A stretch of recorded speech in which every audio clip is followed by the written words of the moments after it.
You're listening to Your Moment of Hope. Here's your host, Billy Peterson. Look at you. Here you are, taking a moment out of your busy day and schedule to pour some truth and some encouragement into your life. That's valuable, and that's a win. And I'm just so honored and humbled that you would trust me with that in your life. Today on the podcast, you and I are going to be talking about those times when we're in a storm, when we're in a dilemma. Those moments come and go in life. Maybe you find yourself in one of those moments right now. Let's jump in.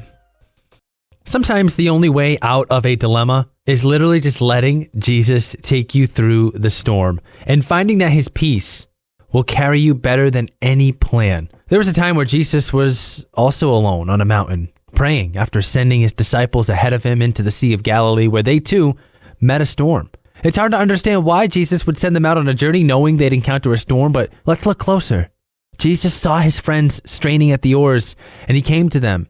Immediately, he spoke to them and said, "Take heart, it is I, do not be afraid." When Peter began to sink after walking on water, Jesus immediately reached out his hand and took hold of him. Then he got into the boat and the wind stopped. Jesus is with you and I in the storm and calms us with his promises. He moves us from having head knowledge to personally experiencing Jesus in our heart, the powerful peace of his presence. Because peace, after all, is a person. And that person, of course, is Jesus. He is your peace in the midst of the storm. So you can rest in faith in the middle of your storm, in the middle of your dilemma, that he is going to show up and be faithful and carry you through.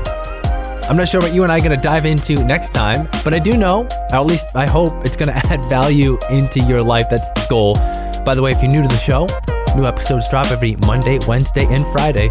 I'm so glad you're here, and I can't wait for our next moment of hope together. For now, continue walking forward in faith, my friend. Thanks for joining the Your Moment of Hope podcast. If you'd like to keep the hope coming, download the Q997 app from your app store today.